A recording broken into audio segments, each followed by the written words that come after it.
দর্শক, ফিরে এলাম আমাদের দ্বিতীয় পর্বে, অর্থাৎ অতিথি পর্ব। আসসালামু আলাইকুম শাকিল ভাই। ওয়ালাইকুম আসসালাম। আপনাকে আমাদের অনুষ্ঠানে আসার জন্য অনেক অনেক ধন্যবাদ। ধন্যবাদ।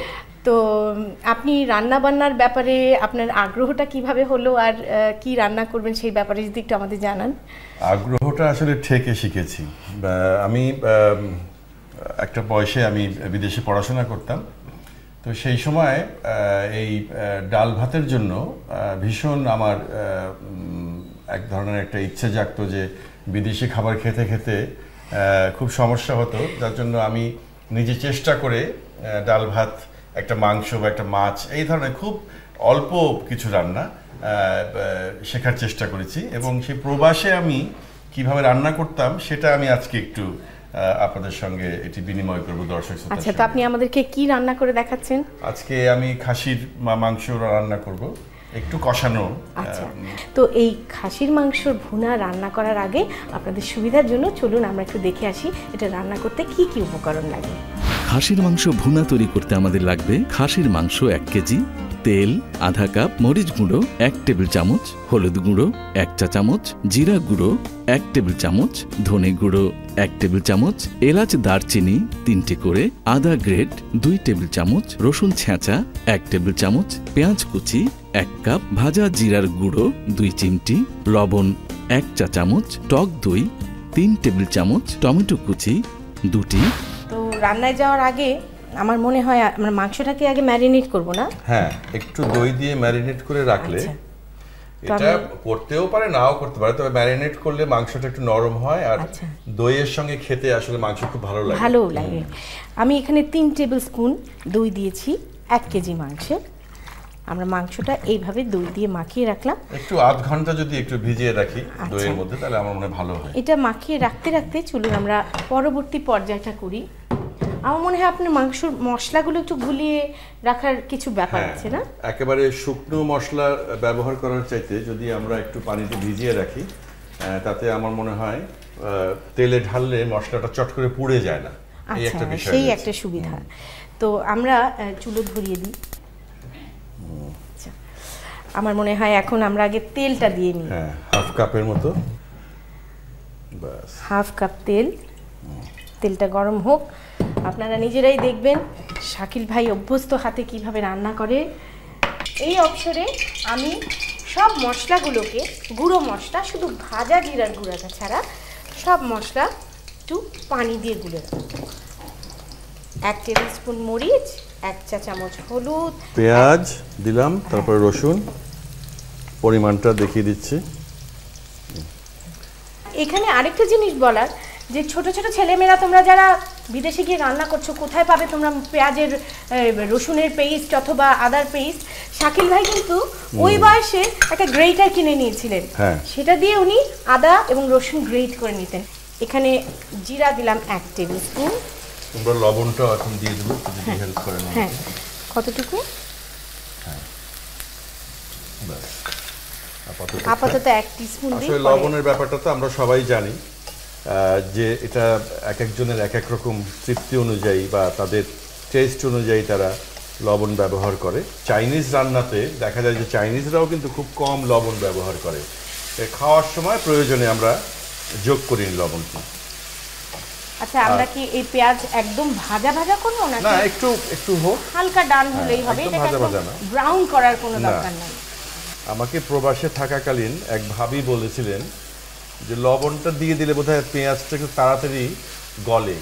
জানি না কথাটি সত্যি কিনা, তবে আমি সেভাবেই তার কথা অনুযায়ী একসঙ্গেই লবণটা আগেই দিয়ে দিই। সঙ্গে আমি একটু টমেটো কেটে আমি দিই। আচ্ছা, সেটা কি এখনই দিই? এখনই দেয়া যায়, কারণ আসলে আমরা তো ছাত্র অবস্থায় রান্না করতাম, কোনটা আগে কোনটা পরে অত কিছু ভেবে দিতাম না। তবে আগে দিলেও যে খুব একটা কিছু সমস্যা হতো মনে হয়নি আমার কখনো। সমস্যা তো হবেই না। আপনাদেরকে শাকিল ভাই না বুঝেই করেছেন, আর আমি বুঝে বলছি, টমেটো দিলে কিন্তু মাংসের একটা খুব সুন্দর লাল রং। হ্যাঁ, এটা আমি দিয়ে দিয়ে আসলে কিছুটা বুঝেছি। তবে ওখানে আমাদের দোকানে অনেক সময় টমেটো পিউরি পাওয়া যায়, সেটাও কিন্তু ব্যবহার করা যায়, তবে এটা দিলে ভালো। সঙ্গে একটা ফ্রেশ টমেটোর টেস্টই আলাদা। এখন আমরা গুলানো মশলাগুলো সব এর মধ্যে দিয়ে দিব।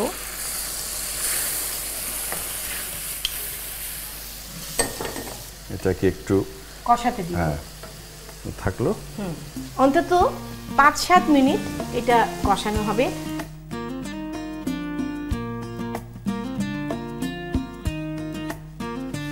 একটা বিষয় আমার মনে হয় আমি বলতে পারি কথাটা, যে আমি আমার নিজের রান্নাতেই আমি ভীষণ খুশি হয়ে যাই।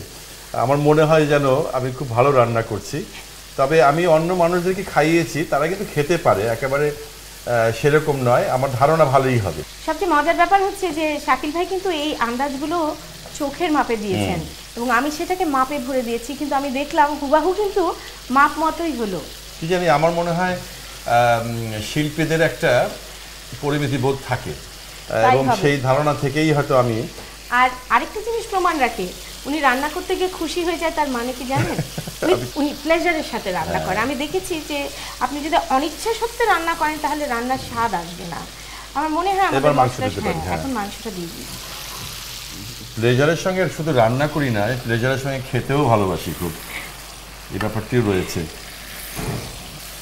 এই যে যা যা মশলা দিলাম, মোটামুটি 1 কেজি পরিমাণের মাংস, এবং ন্যাচারালি আরও মাংসের পরিমাণ বাড়লে মশলাটাও ঠিক পরিমাণ মতো বাড়াতে হবে, তেলটাও বাড়াতে হবে একটু। আমাদের এখানে কিন্তু খাসির মাংস ভ্যারি করে চর্বির দিক থেকে। আপনি যদি দেখেন যে বেশ চর্বিদার মাংস, তাহলে এইটুকু তেলই যথেষ্ট, কিন্তু অনেক সময় আজকাল খাসির মাংসতে তেমন চর্বি থাকে না। ছোট খাসি বা চর্বি ছাড়া খাসি, সেক্ষেত্রে আপনি আরেকটু তেল দিয়ে নিতে পারেন, একটু মাখিয়ে এভাবে রেখে দেওয়া, আর একটু দেখা যে চুলার যে আগুনটা এটা ঠিক মতো ইভেনলি ছড়াচ্ছে কিনা, না হলে পরে একদিকে সিদ্ধ হবে আর আরেকদিকে হবে না, এরকম বিষয় থাকে। এজন্য সমান করে দিলেন। আর বিদেশে যারা থাকেন, এই যে আমাদের দেশের খাসির মাংস চট করে তো পাওয়া যায় না, কিছু কিছু আমাদের এশিয়ান দোকানগুলোতে বিক্রি করে। আমাদের দেশের খাসির মাংস মানে ওখানকার যে ল্যাম্বের মাংস আমরা বলি, এক ধরনের মাংস, হ্যাঁ, যদিও ওটা আরেকটু টাফ হয়তো সম্ভবত, তবে কিছু কিছু জায়গার ল্যাম্বের কিছু কিছু জায়গার মাংস খুব দ্রুত সিদ্ধ হয়। তো এইভাবে আমরা ঢাকনা দিয়ে এটাকে ঢেকে দিব। আধা ঘন্টা আমরা অপেক্ষা করব। মাংসটাকে ঢেকে দিচ্ছি এবং আঁচটা ধিমে করে দিচ্ছি। আমরা আবার আধা ঘন্টা পর ফিরে আসছি।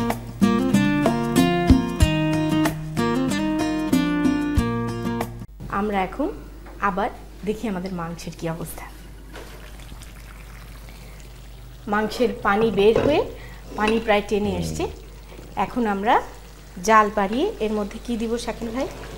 এই যে দারচিনি আর একটু এলাচ, এই দুটো গরম মশলা। আপনি এটা পরে কেন দেন? অনেকে তো আগেই দেয়। আমার মনে হয় যে পরে দিলে এর যে গন্ধটা, এর যে ফ্লেভারটা, এটা মাংসের মধ্যে রয়ে যায়, আর আগে দিলে সেই গন্ধটা থাকে না, হ্যাঁ হারিয়ে যায়। আচ্ছা, এটা একটা নতুন জিনিস শেখা গেল।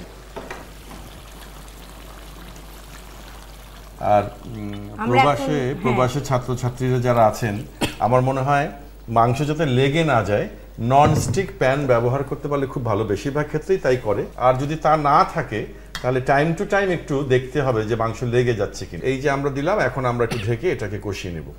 আচ্ছা, এখন আমার মনে হয় এটা আমরা ধিমা আছে প্রায় ঘন্টাখানেক বসিয়ে রাখলে এটা সুন্দরভাবে সিদ্ধ হয়ে পানিটা টেনে আসবে।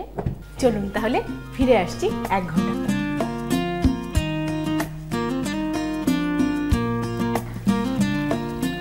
বাহ, দেখুন কি সুন্দর তেল উঠে গিয়েছে, যা সুন্দর গন্ধ হয়েছে। আমরা এখন এটা পরিবেশন করি।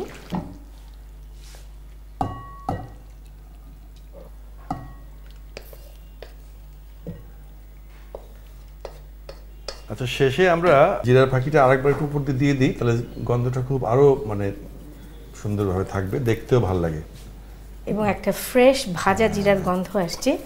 প্রিয় দর্শক, তৈরি হয়ে গেল শাকিল ভাইয়ের খাসির ভুনা মাংস। আপনাদের সবার সুবিধার জন্য চলুন এটার প্রণালীটা আরেকবার দেখে আসি।